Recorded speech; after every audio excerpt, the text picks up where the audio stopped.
హరే కృష్ణ.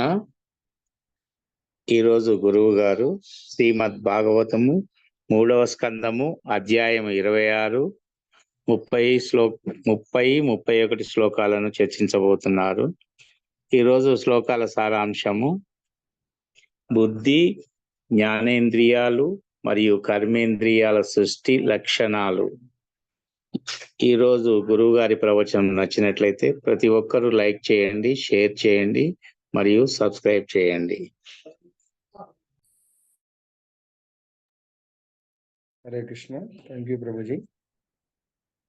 శ్రీమద్ భాగవతము 3వ స్కందము అధ్యాయము 26, 30, 31 శ్లోకాలు మనం చర్చిద్దాము.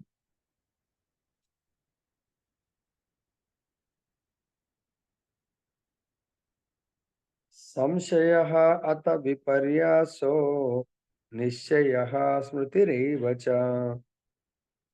స్వాప ఇత్యుచ్యతే బుద్ధేః లక్షణం వృత్తితః పృథక్. 31వ శ్లోకం. తైజసాని ఇంద్రియాణ్యేవ క్రియా జ్ఞాన విభాగశః ప్రాణస్య హి క్రియాశక్తిః బుద్ధేర్విజ్ఞాన శక్తిత. తాత్పర్యం భాష్యం శ్రీల ప్రభుపాదుల వారు రచించారు. అవజ్ఞానతిమిరాంధస్య జ్ఞానాంజనశలాకయా చక్షురున్మిళితం యేన తస్మై శ్రీగురవే నమః. నమో ఓం విష్ణుపాదాయ కృష్ణప్రేష్ఠాయ భూతలే శ్రీమతే భక్తిస్వరూప దామోదర స్వామినితి నామినే. నమో ఓం విష్ణుపాదాయ కృష్ణప్రేష్ఠాయ భూతలే శ్రీమతే భక్తి వేదాంత స్వామినితి నామినే. నమస్తే సరస్వతీ దేవీం గౌరవాణి ప్రచారిణి నిర్విశేష శూన్యవాది పాశ్చాత్య దేశతారిణి. జయ శ్రీకృష్ణ చైతన్య ప్రభు నిత్యానంద శ్రీ అద్వైత గదాధర శ్రీవాసది గౌరభక్త వృంద. హరే కృష్ణ కృష్ణ కృష్ణ హరే హరే, హరే రామ రామ రామ హరే హరే. సో ఈరోజు మనము ఈ యొక్క చాప్టర్లో మనస్సు, బుద్ధి, జ్ఞానేంద్రియాలు, కర్మేంద్రియాల గురించి చెప్తున్నారు.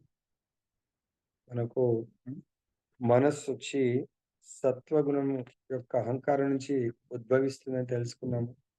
బుద్ధి మరియు జ్ఞానేంద్రియాలు, కర్మేంద్రియాలు రజోగుణ అహంకారం నుంచి ఉద్భవిస్తాయి. తర్వాత వాటి యొక్క లక్షణాలు లేదా కర్మల గురించి ఈరోజు మనం తెలుసుకుందాము. తాత్పర్యం భాష్యము శ్రీల ప్రభుపాదులు రచించారు. సంశయము, అపార్థము, నిశ్చయము అంటే అర్థం చేసుకోవటము, స్మృతి, స్వప్నము లేదా నిద్ర ఆయా కర్మలసే నిశ్చయింపబడినట్లు ఆయన బుద్ధి యొక్క ప్రత్యేక లక్షణములని చెప్పబడినవి. సో బుద్ధి మనం ఆల్రెడీ నిన్న తెలుసుకున్నాం. తైజస అహంకారము మార్పుచే బుద్ధి జనిస్తుంది. దాని యొక్క ముఖ్య లక్షణాలు ఏంటంటే బుద్ధివి సంశయము, ఏదైనా విషయం పట్ల డౌట్ పడటం. So whether is it correct or not, అంటే రైట్ ఆర్ రాంగ్ అనేది సంశయపడటము. తర్వాత మనం అర్థం చేసుకోవటము, అపార్థం చేసుకోవటము. ఈ రెండు. మనసు యొక్క ముఖ్య లక్షణం ఏంటి? సంకల్ప వికల్పాలు. అదే బుద్ధి యొక్క లక్షణాలు. అపార్థము, తర్వాత అర్థం చేసుకోవటం. అంటే అపార్థము, నిశ్చయం అంటే తను ఒక విషయాన్ని కరెక్ట్ గా అర్థం చేసుకోవటం లేదా మిస్అండర్స్టాండ్ చేసుకోవటం.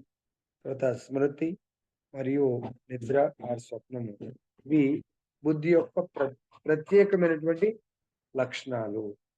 సంశయం అనే భాష్యం శ్రీల ప్రభుపాదులు రచించారు. సంశయం అన్నది బుద్ధి యొక్క ముఖ్యమైన కర్మలలో ఒకటి. సో చాలా కర్మలు ఇచ్చారు. సంశయం అంటే డౌట్ పడటం అన్నట్టు. సో బుద్ధి గుడ్డిగా అంగీకరించుట అనేది బుద్ధి యొక్క ఉనికిని సూచించదు.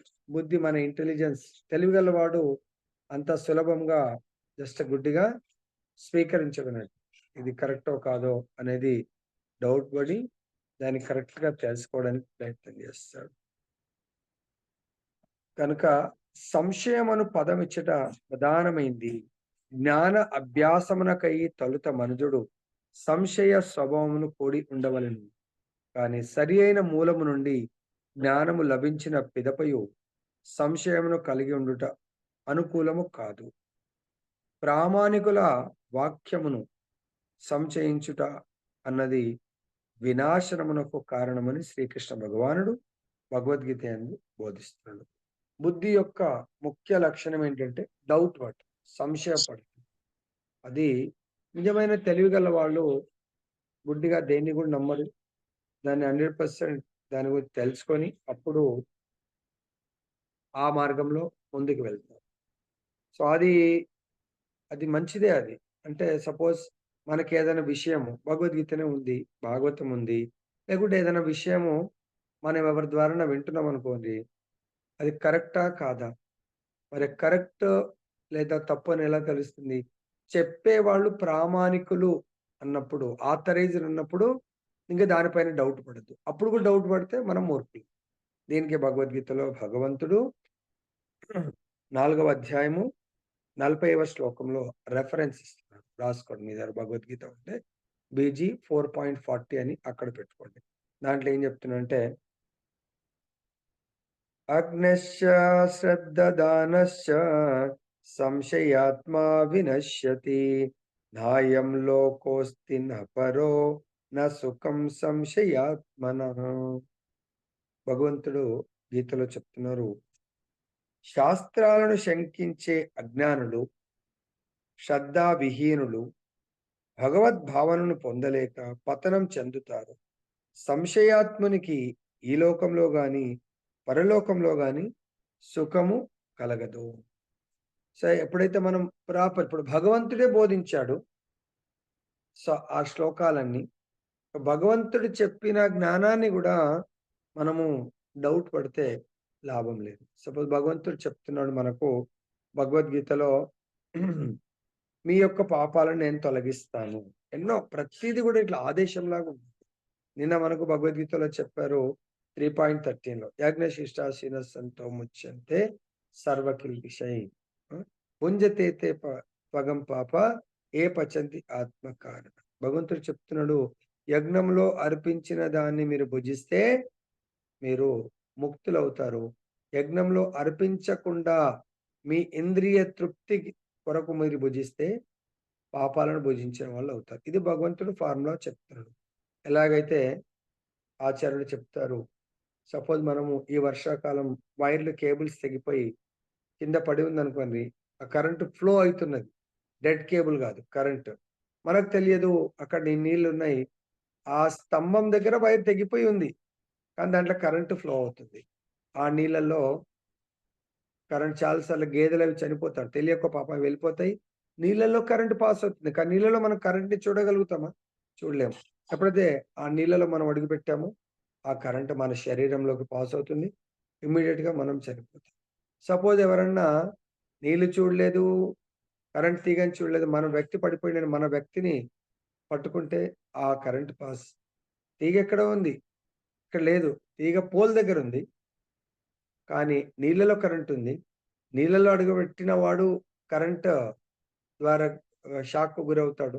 ఆయనను పట్టుకున్న చేత్తో పట్టుకున్నవాడు వాడు కూడా కరెంట్ షాక్ గురవుతాడు. ఇది ప్రామాణికుడు ఎవరు? ఎలక్ట్రిసిటీ గురించి తెలిసిన వాడు చెప్తాడు, చాలా జాగ్రత్తగా ఉండాలండి. అది నెగ్లెక్ట్ చేసినవాడు అక్కడ డౌట్ పడతాడు. నెగ్లెక్ట్ చేస్తే బుద్ధిహీనుడు.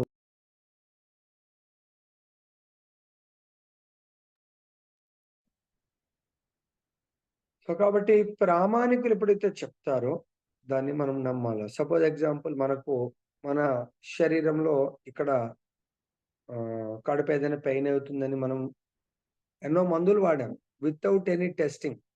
సో ఆ మందు పెయిన్ కిల్లర్ లాగా పనిచేస్తుంది, మళ్ళీ వస్తుంది. తర్వాత కాళ్ళు కూడా స్వెల్లింగ్ వస్తూ ఉన్నాయి. ఏదో మనం బాహ్యంగా దానికి ట్రీట్మెంట్ చేస్తాం, తగ్గట్లేదు. టెస్ట్ చేయించాము, కిడ్నీలో పెద్ద స్టోన్ వచ్చిందని తెలిసింది. దానిలో స్కానింగ్లో తెలిస్తే అప్పుడు కిడ్నీ స్పెషలిస్ట్ అంటాడు దీనికి సర్జరీ చేయాలి. ఈయన మాట మనం ఎందుకు వినాలా? డౌటింగ్ పడి మనం ఏదో మనకు తోచిన రోజు అదే పెయిన్ కిల్లర్స్ పెయిన్ వచ్చినప్పుడల్లా పెయిన్ కిల్లర్ వేస్తే మనం మూర్ఖులం. Because he is the specialist. ఆయన ప్రామాణికుడు.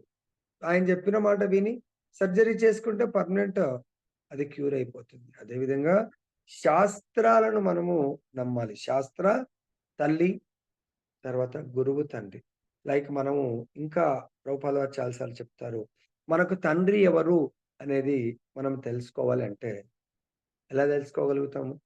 మేబీ మెడికల్ ద్వారా చూస్తే DNA, RNA ఏదైనా టెస్ట్‌లు చేసి ఎంతమందిని టెస్ట్ చేస్తాం. మన లోపల ఉన్నది వేరే వాళ్ళకు టాలీ కావచ్చు. నిజంగా ఎంతో మందిని టెస్ట్ చేసి అప్పుడు నేను డిసైడ్ చేస్తా అనే దానికంటే తల్లి చెప్పగలుగుతుంది. యెస్, నేను ఎవరి ద్వారా నిన్ను కన్నాను అనేది తల్లి సాక్ష్యం. తల్లి చెప్పిన మాట వింటే ప్రామాణికం తల్లి. సో, ఆ విధంగా ఇక్కడ కూడా తల్లి అనే శాస్త్రాన్ని ప్రామాణికుడు అయినటువంటి అంటే గురు శిష్య పరంపరలో వచ్చినటువంటి ప్రామాణిక ఆచార్యుడు ఒకవేళ చెప్పారనుకోండి, జస్ట్ దాన్ని విశ్వసించాల. మళ్ళీ అక్కడ కూడా మనం డౌటింగ్ పడతాం. ప్రభు ఇది కరెక్టా? ఇది కాదా? ఇది ఇలా చెప్పారు అని మనం చాలా సార్ల డౌట్ వస్తా ఉంటుంది.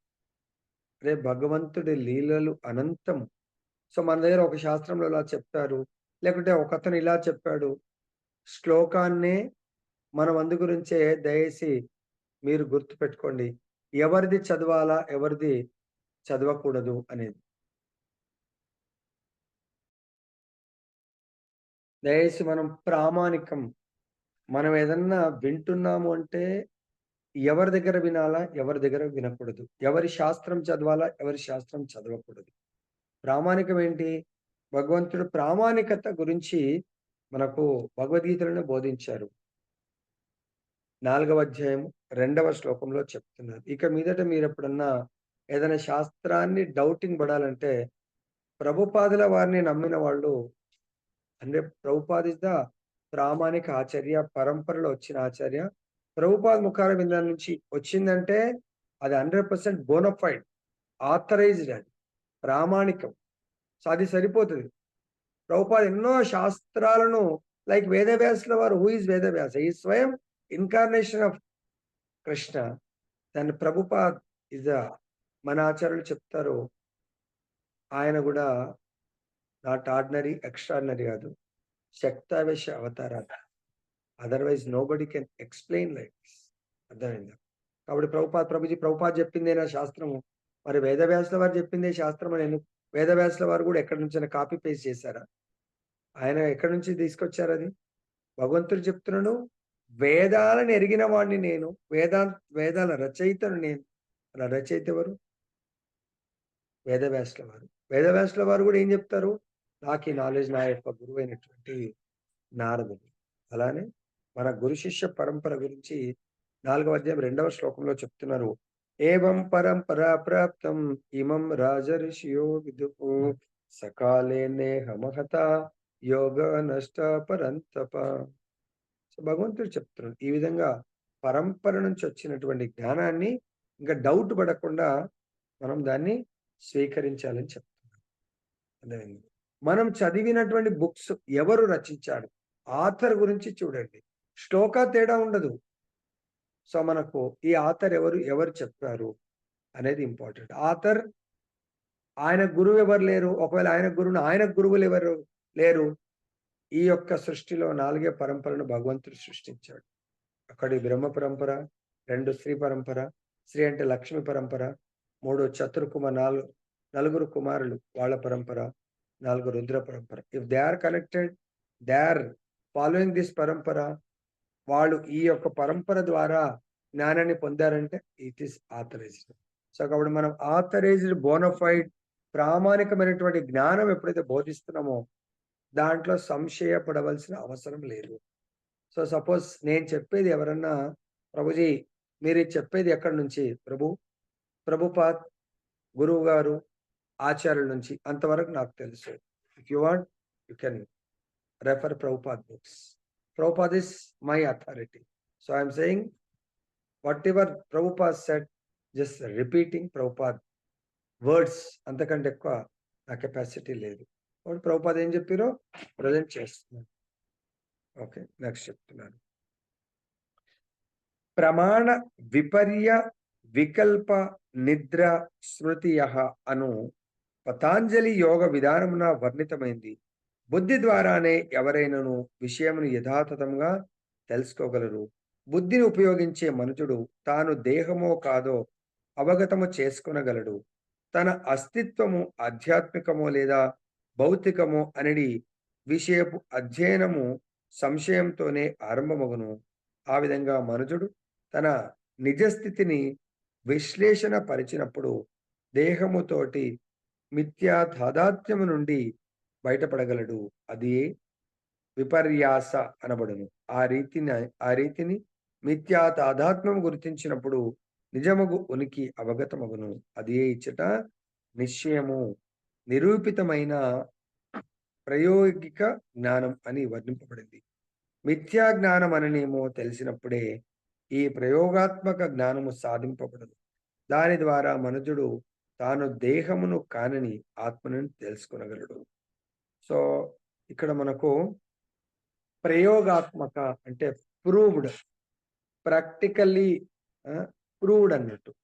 సో మనం ప్రాక్టికల్లీ ప్రూవ్డ్ ఏంటంటే చాలాసార్లు ఆచార్యులు చెప్తారు, మనము దేహమే అనుకున్నట్టయితే మనం అయ్యో మన ఇళ్లలో XYZ ఎవరో చనిపోయారని ఏడుస్తూ ఉంటాం. అరే, if you are feeling your body, మనం శరీరం అనుకున్నప్పుడు శరీరం అక్కడే ఉంది కదా. ఇంకా శరీరంని పట్టుకొని శరీరం టచ్ చేస్తూ శరీరంని హగ్ చేసుకుంటూ ఎందుకు ఏడుస్తున్నారండి? ఇఫ్ యు ఆర్ ఫీలింగ్, మీరు శరీరం ఉంది కదా, కానీ శరీరం కదలట్లేదు, మాట్లాడట్లేదు, మన యొక్క పిలుపు వినట్లేదు, చూడట్లేదు అంటే శరీరంలో మన బంధువు ఆత్మ వెళ్ళిపోయింది.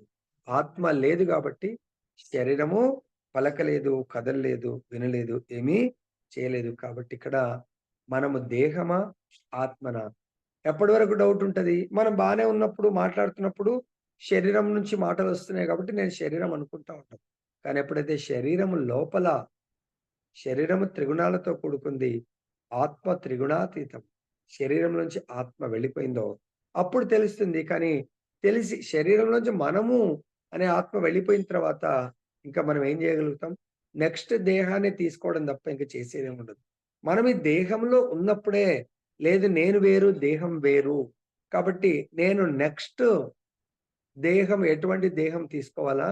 లేదంటే భౌతిక దేహరహితమైనటువంటి దేహాన్ని తీసుకోవాలా? అంటే నేను ఆధ్యాత్మికము, నాకు దేహం కూడా ఆధ్యాత్మిక దేహము కావాలి అని ఎప్పుడు మనం తెలుసుకోవాలా? ఆ జ్ఞానాన్ని ఈ దేహంలో నేను ఉన్నప్పుడే తెలుసుకోవాలా. లైక్ ఎగ్జాంపుల్ ఏంటంటే, మన పిల్లలు ఇంజినీరింగ్ చదువుతా ఉంటారు.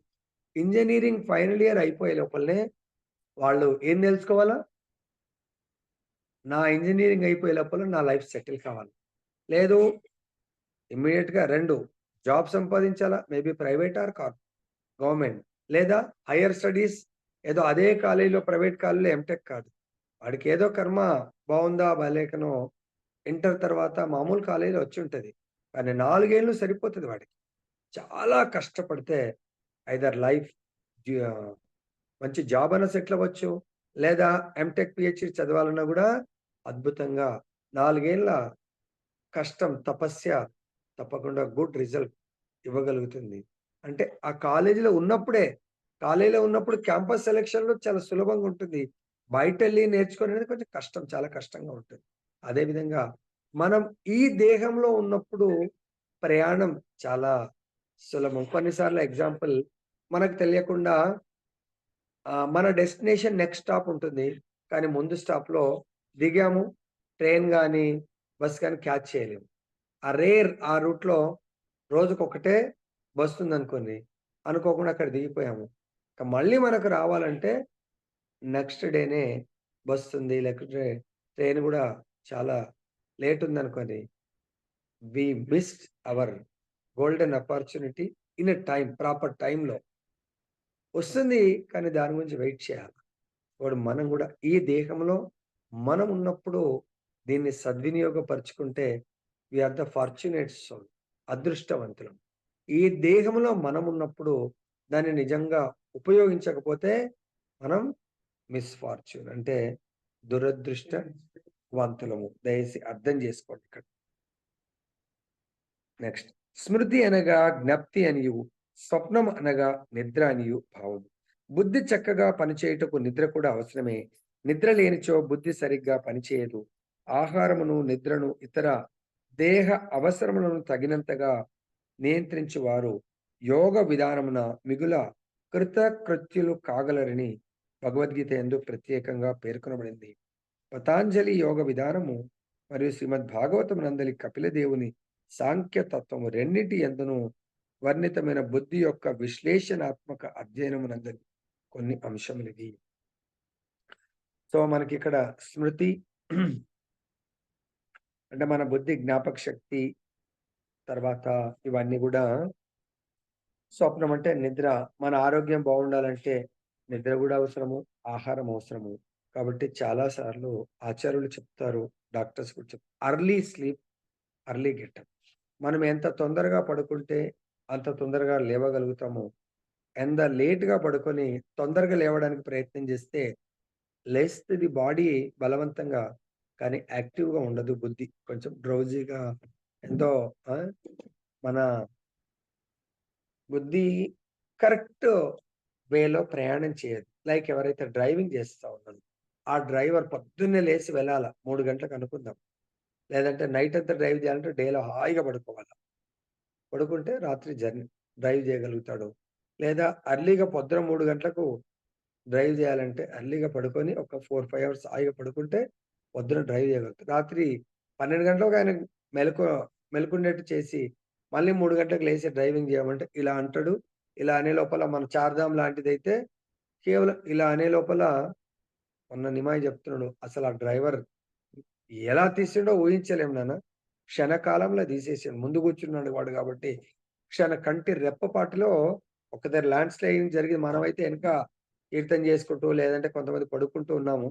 వాడు ముందంటే కూర్చుండి ఇలా చూస్తున్నాడు అంటే ఎలా తీస్తాడు అనేది. అసలు ఆపేయాలా? కానీ ఆపితే మనం చాలా మన జర్నీ పెండింగ్ అయ్యేదేమో, ఇంకా జామ్ అయిపోయి. ఆ? మనందరం రాత్రిపూట నిద్రలో ఉన్నాము. కానీ భగవంతుడి నాకు ఇప్పుడు చెప్తే నాకు రోమాలు లేసినట్టు అనిపించింది. నాన్న క్షణకాలంలో ఇట్లా తీసేసిన వాడు ఆ జస్ట్ ఆ ఫ్రాక్షన్స్ లో ఆ తీయడం ఏ కొంచెం మిస్ అయినా బార్డర్ లో ఉన్నామంట మనం.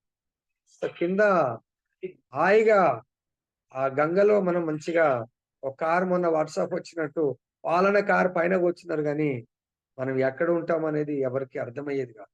మళ్ళీ ఎవరం దొరికేవాళ్ళం కూడా అంత డీప్ ఉంది. అక్కడ నుంచి ఎవరు తీసేవాళ్ళు కాదు. అది ఇంకా అయ్యే పని.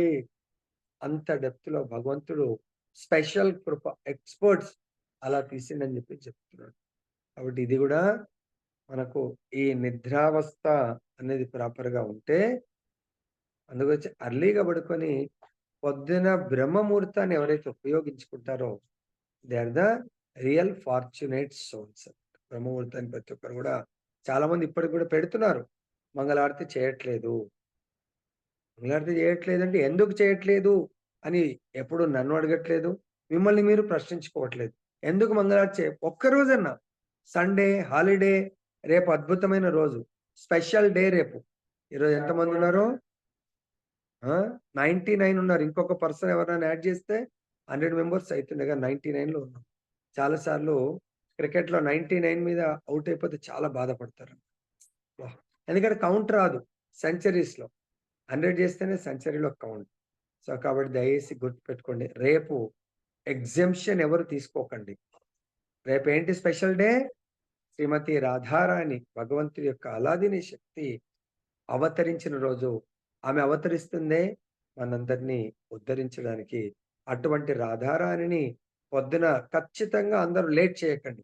4:45 ఈరోజు ఎంత తొందరగా పడుకోండి, నో ప్రాబ్లం. 4:45కు అందరింట్లో శంకు ఊదబడాలా. ఇక్కడ రాధారమణ శంకుతో పాటు మనం చూసాం బృందావనంలో 3 ఆల్టర్స్ ఉంటాయి. ముగ్గురు పూజారులు ఏకకాలంలో శంకు ఊదుతారు. మాయాపూర్లో 2 ఆల్టర్స్ ఉంటాయి. పంచతత్వ, రాధామాధవ్ 2 టెంపుల్స్ వల్ల ఒకేసారి శంకు ఊదడం జరుగుతుంది. రేపు అలా అందరు కూడా స్థిర నిశ్చయం డిసైడ్ అవ్వండి. మనందరం కూడా ఈ 100 మంది రేపు అందరింట్లో శంకు లేకపోతే అట్లీస్ట్ గంటతోనే ప్రారంభించండి. మనందరం కలిసి 4:45 అంటే 4:45 4:40కు రెడీ ఉండాల. Everybody ready. అక్కడ ఇంకా అందరూ ఆ పూజారులందరూ రెడీగా ఉంటారు. బయటకొచ్చేసి శంకుని ఇలా కడుక్కొని. అలా మీరందరూ గూడా రెడీ ఉండాలి. సాధారణ మంది ఒకే మంగళారతి అనగానే మీరందరూ గూడా శంకుదే పరిస్థితి ఉండండి. రాధారాణిని మనం మంగళారతి సమయంలో వెల్కమ్ చెప్దాము. మన ఇళ్లల్లో మంగళారతితో అవతరణ దినోత్సవాన్ని ప్రారంభిద్దాము. నేనైతే రిక్వెస్ట్ చేస్తున్నాను. మీరు చూడండి ఇంకా. ఓకే. నెక్స్ట్.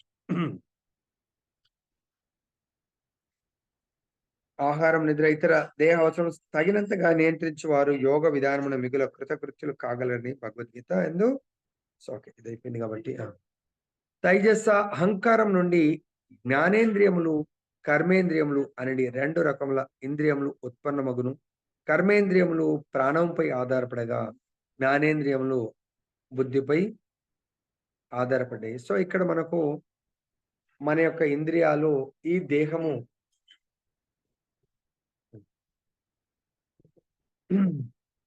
సో, మనకు ఈ దేహం 24 అంశములతో కూడుకున్నది అని మనకు తెలుసు. 24 అంశంలో ముఖ్యంగా 5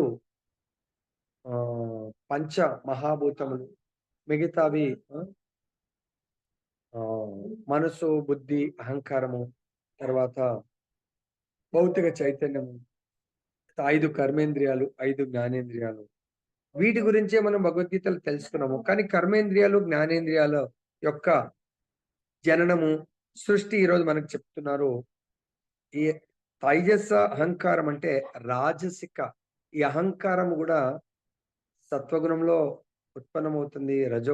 రజోగుణానికి సంబంధించినటువంటి అహంకారం నుంచి జ్ఞానేంద్రియాలు, కర్మేంద్రియాలు 2 కూడా ఉత్పన్నమవుతున్నాయి. కర్మేంద్రియాలొచ్చి ప్రాణంపై ఆధారపడుతుంది. జ్ఞానేంద్రియాలు బుద్ధిపై ఆధారపడుతుంది. మనస్సు అనున్నది సాత్విక అహంకారం యొక్క ఫలమనియు, కోరికను అనుసరించి సంకల్ప వికల్పములు కావించితే దాని కర్మ అనియు గడిచిన శ్లోకములందు వివరింపబడింది. కానీ బుద్ధి మాత్రము తైజస అహంకారం యొక్క ఫలమని ఇచ్చట తెలుపబడింది. అది మనస్సు మరియు బుద్ధి నడుమ గల భేదము. మనస్సు సాత్విక అహంకారపు ఫలము కాగా, బుద్ధి రజోగుణ అహంకారపు ఫలము. సంకల్ప వికల్పములు మనస్సు యొక్క అతి ముఖ్యాంశములు. అది సాత్విక అహంకారపు ఫలమైనందున అనిరుద్ధినిపై సంలగ్నమైనచో కృష్ణ భక్తి రసభావనకు మార్పు చెందగలదు. నరోత్తమదాస్ ఠాకూర్లు తెలిపినట్లుగా మనం ఎల్లప్పుడూ కోరికలనే కలిగి ఉందము. వాటిని ఆపుట అసాధ్యము. కానీ ఆ కోరికలను మనము దేవదేవుడకు శ్రీకృష్ణుని వైపునకు మళ్లించవలెనను. అదియే జీవితపు పూర్ణత్వము. కోరికను ప్రకృతిపై ఆధిపత్యము చెలాయించుటకు వాడినచో అది అనాత్మచే కలుషితమగును. కనుక కోరికను విశుద్ధ పరపవలసిన అవసరమున్నది. ఆది యందు అట్టి పవిత్రీకరణ విధానము గురువు చేత నిర్వహింపబడును. శిష్యుని కోరికలను ఏ విధంగా కృష్ణ భక్తి కర్మలలోనికి మార్చవచ్చునో గురువు చక్కగా ఎరిగి ఉండును. ఇక బుద్ధి అనున్నది తైజస అహంకారపు ఫలమని చాలా స్పష్టంగా తెలుపబడింది. అభ్యాసము ద్వారా మనుజుడు సత్వగుణ స్థితికి రాగలడు.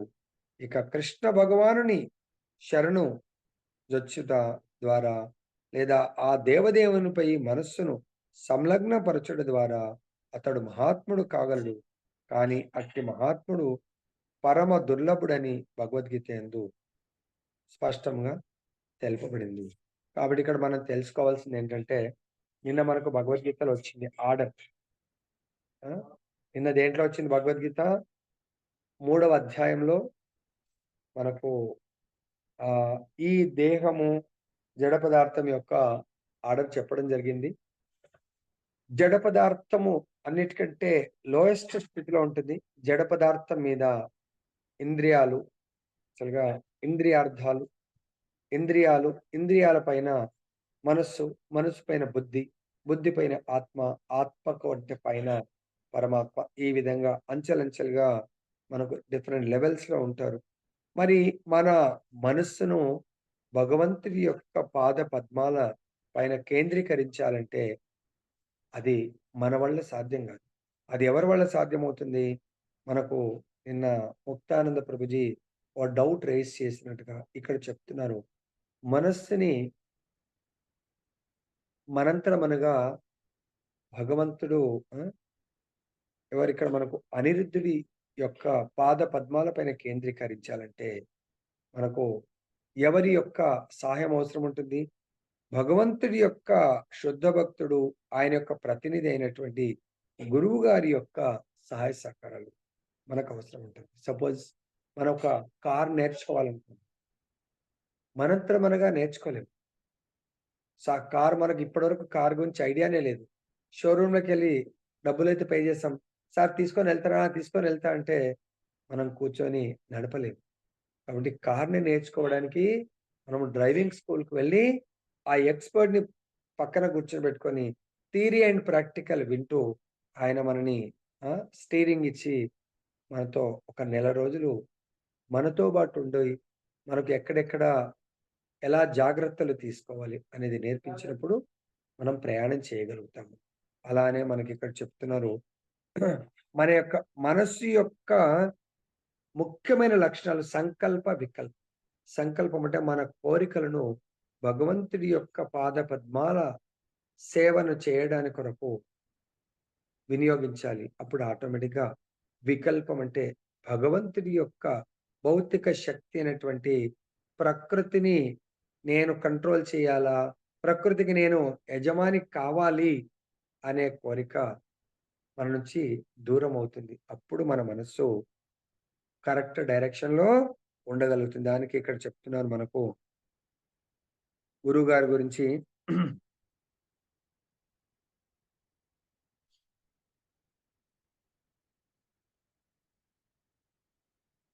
మనకు కోరికను విశుద్ధపరపవలసిన అవసరం ఉంది. అట్టి పవిత్రీకరణ విధానము గురువు చేత నిర్వహింపబడింది. మన కోరికల యొక్క పవిత్రీకరణ. మన కోరికలను భగవత్ ప్రీత్యర్థం అన్యాభిలాషిత శూన్యం. మనము అన్య అభిలాష లేకుండా కేవలము భగవంతుని సేవించాలి అనే అభిలాషతో మనము మన మనస్సుని కంట్రోల్ చేయాలంటే అది మన వల్ల కాదు కాబట్టి మనము ప్రామాణికమైనటువంటి ఆధ్యాత్మిక ఆచార్యుని ఆశ్రయించినట్టయితే మన కోరికలను పవిత్రీకరణ పవిత్రీకరణ అనే విధానం ద్వారా పవిత్రీకరిస్తారు. శిష్యుడు కోరికలను ఏ విధంగా కృష్ణ భక్తి కర్మల్లోనికి మార్చవచ్చునో గురువు ఎక్స్‌పర్ట్ అని. సపోజ్ మన లోపలనే చాలా మందికి చాలా కళలు ఉంటాయి. ఒకరికి వాక్చాతుర్యం ఉంటుంది. ఒకరికి చేతుల యొక్క కళ ఉంటుంది. ఒకరికి వంట కళ ఉంటుంది. ఒకరికి కీర్తన కళ ఉంటుంది. ఒకరికి మృదంగ కళ ఉండొచ్చు. చాలా ఒకరికి డ్రైవింగ్ కళ ఉండొచ్చు. చాలా రకాల కళలుంటాయి. ఆ గురువుగారు వాళ్ళ కళని బట్టి వాళ్ళని ఆ విధంగా నియుక్తం చేస్తాడు. మోటివేట్ చేస్తాడు.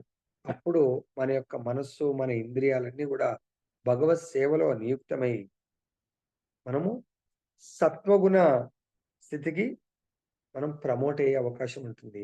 సత్వగుణం నుంచి శుద్ధ సత్వానికి మనము భగవంతుని సంపూర్ణ శరణాగతి పొందుట ద్వారా మనం ప్రమోట్ కాగలుగుతాము. దానికి ఎప్పుడైతే ఆ విధంగా శుద్ధ శుద్ధ సత్వ స్థితికి మనం ప్రమోట్ అవుతామో ఆ స్థితిని ఆచార్యులు ఏమంటున్నారు? మహాత్ముడు అంటున్నారు. అటువంటి మహాత్ములు చాలా సుదుర్లభము అంటున్నారు. దీనికి మనకు 7వ అధ్యాయము 19వ శ్లోకంలో చెప్పడం జరిగింది. బహునాం జన్మ నామంతే జ్ఞానవాన్ మాం ప్రపద్యతే వాసుదేవః సర్వమితి సమహాత్మా సుదుర్లభః. వాసుదేవ స్థితి అంటే శుద్ధ సత్వ స్థితి. వాసుదేవుడే సర్వస్వము. వాసుదేవుడు తప్ప నాకు ఈ ప్రపంచంలో ఎవరు సర్వస్వం కాదు. అంటే వాసుదేవ సంతానము కూడా మనకు బంధువులే. వాళ్ళు కాదని కాదు. కానీ నా లక్ష్యము వాసుదేవుని సేవించడము. వాసుదేవుడి యొక్క శుద్ధ భక్తులను సేవించడమే నా యొక్క పరమ గతి, పరమ ధర్మము. పరమ ధర్మంతో పరమగతి దొరుకుతుంది.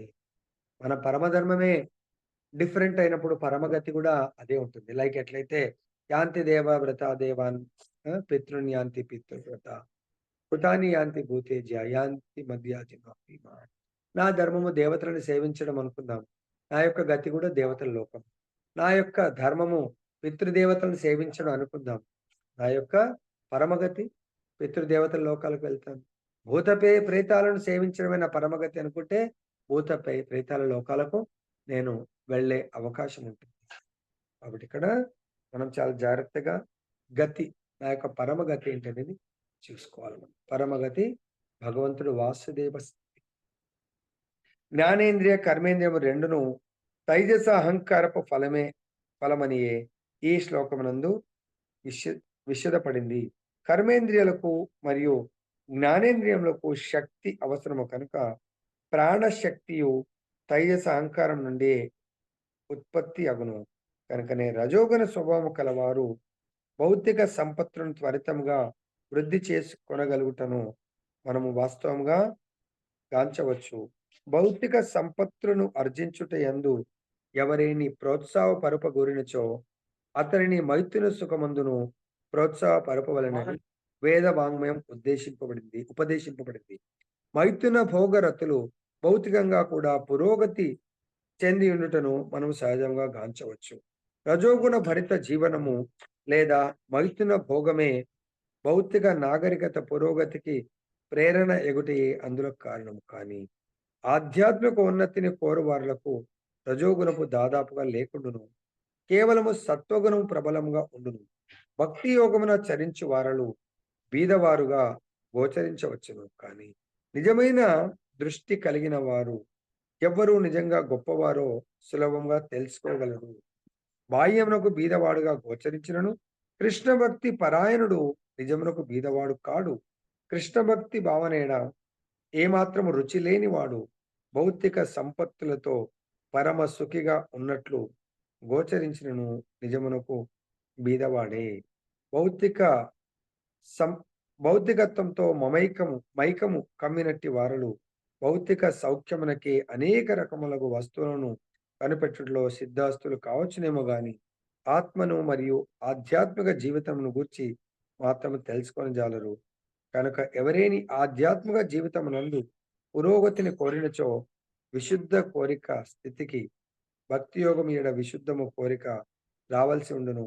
నారద పంచరాత్రమునందు తెలుపబడినట్లుగా భక్తి భావనలో ఇంద్రియములు పరిశుద్ధపడినప్పుడు కృష్ణ సేవనలో నిమగ్నమగుటే విశుద్ధ భక్తి అనబడును. సో ఇక్కడ మనకు చాలా ఎవరు పేదవారు ఎవరు ధనవంతులు కపిల భగవానుడు చెప్తున్నారు. ధనం అంటే భౌతిక సంపత్తుల పట్ల ఎవరికైతే సంపాదించడంలో చాలా ఉత్సాహం ఉంటుందో, ఎవరైతే రజోగుణము ముఖ్యంగా అదే లీడ్ చేసి భౌతిక సంపత్తులు ఎలా సంపాదించాలా, ఎలా వాటిని భోగించాలా వైదిక శాస్త్రాలు చెప్తున్నాయి. ఎవరైతే భౌతిక ధనాన్ని సంపాదిస్తారో వాళ్ళకు మైథున సుఖాన్ని ప్రోత్సహించడం అంటే ఇమ్మీడియట్ గా అటువంటి వాళ్ళకు మన ఆచార్యులు కూడా చెప్తారు, వాళ్ళు పతనం కాకుండా ఉండాలంటే వాళ్ళకు శాస్త్రయుక్తంగా మ్యారేజ్ చేశాడు. కాబట్టి ఆ భార్యతో ఆయన మైథున భోగంతో సుఖంగా ఉంటూ తన యొక్క సంతానాన్ని వృద్ధి చేసుకుంటూ భౌతిక సంపత్తిని గడిస్తూ ఆ యొక్క ఫ్యామిలీతో సుఖంగా ఉండగలుగుతాడు. సో అతను కానీ ఆధ్యాత్మిక ఉన్నతి కోరు వారలకు ఇది భౌతిక ఉన్నతి ఎవరైతే చాలా కోరిక ఉంటుందో మనం గుర్తించవచ్చు, ఈయన రజోగుణంలో ఉన్నాడు. అదే ఆధ్యాత్మిక ఉన్నతి కోరేవాడు రజోగుణం పట్ల శ్రద్ధ ఉండదు అంటే భౌతిక సంపత్తి వెనక పరిగెత్తాడు. ఆయన అలా ఆల్రెడీ 50 దాటింది, 60 దాటింది, 70 దాటింది, అయినా భౌతిక సంపత్తే నాకు ప్రధాన లక్ష్యం అనుకునేవాడు రజోగుణంలో ఉన్నట్టు. కేవలం సత్వగుణము అదే ఆధ్యాత్మికము. అందుగురించే మనకు బ్రహ్మచర్యము, గృహస్థ, వానప్రస్థ అన్నప్పుడు సపోజ్ బ్రహ్మచర్యంలో గృహస్థలో మనం రజోలో ఉండొచ్చు, తమోలో ఉండొచ్చు. ఎప్పుడైతే మనం వనప్రస్థ జీవితం అంటే సత్వగుణంకు ప్రమోట్ కావాలా. ఆ వనప్రస్థ సత్వగుణం అంటే మనకు భారవాహి అంటే భారాన్ని మోస్తా ఉంటాడు. ఈ ఇంద్రియాలతో కర్మ ఉగ్రకర్మ ప్రభుపాద చెప్తారు. చాలా చాలా హార్డ్ లేబర్. మేబీ అది మానసిక హార్డ్ లేబర్ ఉండొచ్చు. శారీరక హార్డ్ లేబర్ ఉండొచ్చు. దేనికి? నేను చాలా గొప్ప. మా ఫ్యామిలీలో ఎవరుండొద్దు నా అంత ధనవంతుడు. సొసైటీలో ఎవరుండొద్దు నా అంత ధనవంతుడు. అది నిజమైనటువంటి ధనవంతుడు కాదండి. అతను నిజమైన దృష్టి కలవారు ఎవ్వరు గూడా నిజంగా గొప్పవారో సులభంగా తెలుసుకొనగలరు. బాహ్యమునకు బీదవాడుగా గోచరించినను కృష్ణ భక్తి పరాయణుడు నిజంగా బీదవాడు కాదు. సో, కాబట్టి మనం అనుకుంటాం నిత్యము నిరంతరము భగవన్నామ సంకీర్తనలో ఉండేవాడు నిజమైన పేదవాడు కాడు. నిజంగా ధనవంతుడు. కృష్ణ భక్తి అనేది ఏమాత్రం రుచి లేనివాడు భౌతిక సంపత్తులతో పరమ సుఖిగా ఉన్నట్లు గోచరించినకు నిజమైన బీదవాడతడు. సో, చాలా సంపత్తి ఉంది. కానీ భగవంతుడి పట్ల శ్రద్ధ లేదు. భగవద్భక్తి పట్ల రుచి లేదు. అతను నిజమైన పేదవాడు అంటున్నారు. సో, దీని కొరకు ఒక్క లీల మనము చర్చించి ముగిద్దాం. ఓకే. మనం మరి నిజంగా పేదవాళ్ళమా? అంటే ధనవంతులమా చూద్దాం. మనం ధనవంతులమైతే భౌతిక ధనవంతులం అవుదామా? లేదా ఆధ్యాత్మిక ధనవంతులు? ప్రెజెంట్ నేను నా కాలిక్యులేషన్ ప్రకారం నాకిన్ని కోట్లున్నాయి. ఓకే. నేను కోటీశ్వరుడిని. నాకు ఇన్ని లక్షలున్నాయి. నేను లఖ్పతిని. ఇది భౌతికంగా. స్థిరాస్తులు లేదంటే బ్యాంక్ బ్యాలెన్స్‌లు ఉండొచ్చు, గోల్డ్ ఉండొచ్చు. దీంతో భౌతికంగా నేను ఈ కేటగిరీలో వేలపతి, లఖ్పతి, కరోడపతి. కానీ ఆధ్యాత్మిక సంపత్తి నా దగ్గర ఏముంది? నేను ఒక్కసారైనా భగవద్గీత విన్నానా? కంప్లీట్ చేశానా? జీవితంలో ఒక్కసారైనా భాగవతం వింటున్నానా? కంప్లీట్ చేశానా? లేదంటే నేను భగవంతుడి ఆదేశానుసారము నేను ఆధ్యాత్మిక జీవితాన్ని గడుపుతున్నానా లేదా? ప్రతి నిత్యము అది చూసుకోండి మీరు. దానికి ఒకసారి ఒక కరోడ్‌పతి చాలా కాలం పూర్వం నార్త్ ఇండియాలో సో, ఆయన అప్పట్లో ఈ కార్లు ఇవన్నీ లేని సమయంలో ఆయన పేరు సేఠ్ లాలా. ఆయన పల్లకీలలో ధనవంతులను, భూస్వాములను వీళ్ళందరినీ గూడా పల్లకి బోయీలుండేవాళ్ళు. ఎక్కడన్నా వెళ్తే వాళ్ళు పల్లకి మీద తీసుకొని వెళ్ళేవాళ్ళు. ఆయన ఒక చెరువు గట్టు మీద నుంచి వెళ్తా ఉన్నాడు. అక్కడ ఒక చాకలి వాళ్ళు చెరువులో బట్టలు ఉతుకుతా ఉన్నారు. వాళ్ళ పాప చిన్నామె. ఈవినింగ్ పూట మధ్యాహ్నం తర్వాత ఆమన్నది, "బాబా కాలాతీత్ ఓ రహా హై, బాసనకు జలానా హై" అన్నది. అప్పుడు ఆయన అర్థం చేసుకున్నాడు. ఓహ్! ఓకే బేటీ అని జెప్పేసి ఆయన వాళ్ళ భాషలో మీనింగ్ ఏంటంటే, వాళ్ళు బట్టలు చాకలి వాళ్ళు గాబట్టి అరటాకులు అంటే దాన్ని ఒక పౌడర్ కాలబెట్టి, దాని యొక్క పౌడర్‌తో ఏదో బట్టలు ఇప్పుడంటే డిటర్జెంట్లు అవి ఇవి వచ్చాయి. మరకలు పోయేదాన్ని ఆ విధంగా వాటితో పిండితే బావుంటది. పిండి ఆరేద్దామని కాలం వెళ్ళిపోతుంది. సో, బాసనకు జలానా అంటే దాన్ని కాల్చి దాని యొక్క పౌడర్‌తో ఆ మరకలు దాన్ని పిండేద్దామని. ఈ సేట్ లాలాకి ఏమర్థమైందంటే బాబా చాలా గొప్పవాడు కాబట్టి, బాబా కాలాతీత్ అంటే సమయం గడిచిపోతుంది. వాసన అంటే నీ యొక్క భౌతిక వాసన, ఈ భౌతికమైన భోగ ప్రవృత్తి అనే వాసనని ఇంకెప్పుడు తగలబెడతావు? నీ యొక్క ఏజ్ అయిపోతుంది. ఆధ్యాత్మిక వాసన ఎప్పుడు నువ్వు రుచి చూస్తావు? భౌతికంది ఎంతున్నా ఇక్కడే వదిలిపెట్టాలి. ఆధ్యాత్మికము లేనంత వరకు నీకు నీ జీవితం జీరో అనేది అర్థమై ఇమ్మీడియేట్‌గా ఆ నది ఒడ్డు మీదనే ఆపిచ్చేసి, బోయలని దింపించి, తన దగ్గరున్న ధనాన్ని మొత్తాన్ని మూటగట్టి వాళ్ళకిచ్చేసి, "మీరెళ్ళిపోండి" అన్నాడు. అరే! ఇదేంటి బాబా మేమేమైనా తప్పు చేశామా? సేట్‌జీ అంటే, లేదు. మీరెళ్ళిపోండి ఇంకా. నేనెళ్ళిపోతున్నాను." ఏమీ చెప్పలే ఎక్కడెళ్తున్నాడో. వాళ్ళెళ్ళిపోయారు. ఆయన బృందావనంకి వెళ్ళిపోయి, అక్కడ ఏ ఆశ్రమం ప్రామాణికమైనటువంటి ఒక ఆచార్యుడిని కనుక్కొని, వెతికి, ఆయన దగ్గరికి వెళ్లి ఎలా ఆశ్రయించాలో మరి ప్రామాణిక గురువు దగ్గరికి? భగవద్గీత 4.34 ప్రకారం తద్విద్ధి ప్రణిపాతేన పరిప్రశ్నేన సేవయా ఉపదేక్షంతి తే జ్ఞానం జ్ఞానినస్తత్వదర్శి. ఆ తత్వదర్శి దగ్గర వెళ్లి ఆయన పాదాలకు ఆశ్రయాన్ని ఇవ్వమని వేడుకొని, నాకు మీ ఆశ్రమంలో మీ యొక్క డైరెక్షన్‌లో మిమ్మల్ని సేవించే మహద్భాగ్యాన్ని ప్రసాదించండి ప్రభు అంటే మీరెవరంటే, నేను మీ సేవకుడిగా స్వీకరించండి. దానికంటే ఎక్కువ నా ఐడెంటిటీ ఏమీ లేదు. లేదు మీరెవరు ఏం కథ అంటే, పాస్ట్ మర్చిపోయే మీ ఆశ్రమంలోకి ఎంటర్ అయ్యాను. పాస్ట్ ఏంటో ఐ వాంట్ టు ఫర్గెట్. పెద్ద సేట్ అయినా. అక్కడ మీ ఐడెంటిటీ కేవలం నేను దాస్ కావడానికొచ్చాను ఇక్కడికి. ఓకే అని చెప్పి ఆయన ఆ ఆ యొక్క వచనాలతో గురువుగారు చాలా ప్రసన్నమై తన దగ్గర ఉన్నటువంటి శిష్యులకు చెప్పాడు.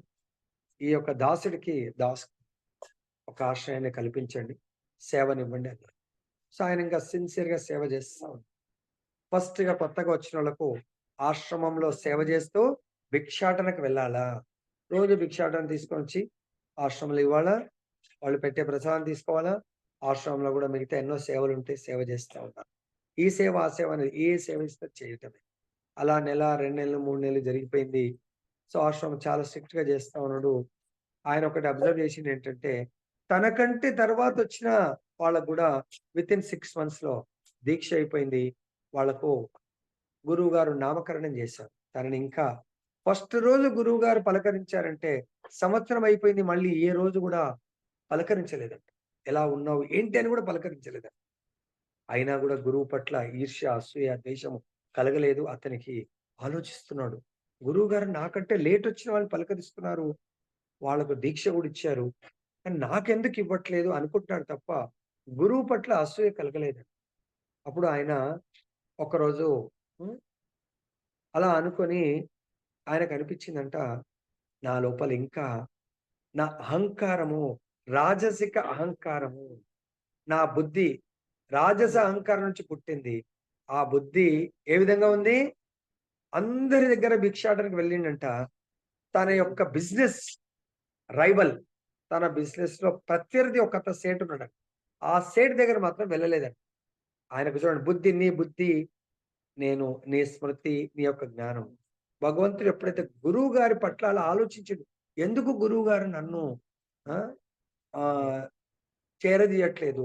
గురువుగారు ఇంకా నా లోపల ఏం అజ్ఞానం ఉంది అని ఆలోచిస్తే ఆయనకు భగవంతుడు స్మృతి కల్పించాడు. నువ్వు పలానా ఆయనని ఇంకా శత్రువులాగా చూస్తున్నావు. ఒక భక్తుడికి ఎవరు శత్రువు ఉండకూడదు. అజాత శత్రువులాగా భక్తుడుండాలి. బిజినెస్ అన్నీ వదిలేసి గురువుగారి దగ్గర జాయిన్ అవుతే ఇంకా బిజినెస్ ఆయన నార్మల్ మనిషిలాగా ట్రీట్ చేయాలా అని అర్థమై నెక్స్ట్ డే మొట్టమొదటిగా ఆ బిజినెస్ రైవల్ దగ్గరికి వెళ్లి మాతా భిక్షాందేహి అన్నాడట. ఆయన సేవకులు చూసి అరే! సేట్ లాలా. లాలా సేట్ ఏంటి మన దగ్గర ఆయననే కొనేంత ధనవంతుడు. మన దగ్గర భిక్షాటన ఏంది? లోపలికి వెళ్లి వాళ్ళ సేట్‌కి చెప్పారట. "అరే! సేట్ లాలా వచ్చిండు. అరే! రమ్మని లోపట ఆహ్వాన్." ఆయన మన ఇంటికి ఏదో సేట్‌లాగా రాలేదు. ఒక భిక్షాటన చేయడానికొచ్చాడు. సేటేంది ఆయన ఎప్పుడు దివాలా తీసినట్లేదే అని చూసి, "సేట్ రండి రండి మీరు భిక్షాటన ఏందంటే?" నాకు 2 రొట్టెలు లేదంటే అది నా బియ్యం భిక్షాటన. భిక్షమేయండి అని చెప్తున్నాడు. ఆయన ఈయన యొక్క మార్పుకు ఆశ్చర్యానికి గురయ్యాడు. అప్పుడు ఆ భిక్షాటన ఎప్పుడైతే ఇచ్చాడో అంతే లోపలికి కూడా ఎళ్ళలేదు. నేనిప్పుడు భిక్షువుని. నాకు భిక్షాటన ఇవ్వండి అంతే. ఐయామ్ నాట్ సేట్ అని చెప్పేసి ఆ భిక్షాటన తీసుకొని ఆశ్రమానికి వెళ్ళే లోపల అక్కడంతా చాలా హడావిడిగా ఉందండి. మొత్తం తోరణాలు అవి ఇవి అరటాకులు అవన్నీ గూడా. సో, ఇంకా లోపలికి వెళ్తే యజ్ఞగుండం ఏర్పాటు చేశారు. మరి ఏంటి అని తనతోటి ఫ్రెండ్స్‌కు అంటే భక్తులకు అడిగితే, "ఈరోజు నీకు గురువుగారు దీక్ష ఇవ్వబోతున్నారు. అంతకు ముందు రోజు ఏం చెప్పలేదు. పొద్దునేం చెప్పలేదు." అంటే ఆచార్యులు ఈరోజు మనకు శాస్త్రంలో చెప్పారు గాబట్టి, మన లోపల ఉన్నటువంటి భౌతిక కోరికలను, సంకల్ప వికల్పాలను కేవలము గురువుగారు భౌతికాన్ని మన యొక్క భౌతిక మనస్తత్వాన్ని ఆధ్యాత్మికంగా మార్చగలుగుతాడు. ఎప్పుడు? మనకు గురువు పట్ల విశ్వాసము, అచంచలమైనటువంటి ఆ యొక్క నమ్మకము, గురువు పట్ల మనకు ఉన్నటువంటి శరణాగతి ఎప్పుడైతే ఉంటుందో, భగవంతుడు తప్పకుండా అదే గురు రూపంలో ఎంటర్ అయ్యి ఆల్రెడీ పరమాత్మ మనల్ని ఖచ్చితంగా ఉద్ధరిస్తాడు. ఆ రోజు ఆయనకు యజ్ఞంతో పాటు ఆయనకు దీక్ష సెరమనీ జరుగుతుంది. అప్పుడు కళ్ళల్లోంచి ఆయనకు అశ్రుధరాలు వచ్చి గురువుగారి యొక్క పాద పద్మాల మీద పడిపోతాడంట. గురువుగారు మిమ్మల్ని నేను తప్పుగా అర్థం చేసుకున్నాను. ఈరోజు ఏంటి మనకు సంశయము, నిశ్చయం అంటే అర్థం చేసుకోవటం, అపార్థం చేసుకోవటం. గురువుని దయచేసి ఎప్పుడు కూడా అపార్థం మాత్రం చేసుకోకండి. గురువుగారి నోటి నుంచి వచ్చే ప్రతి వాక్యము మనల్ని ఉద్ధరించడానికే ఉంటుంది. మేబీ అది ప్రైజ్ ఉండొచ్చు.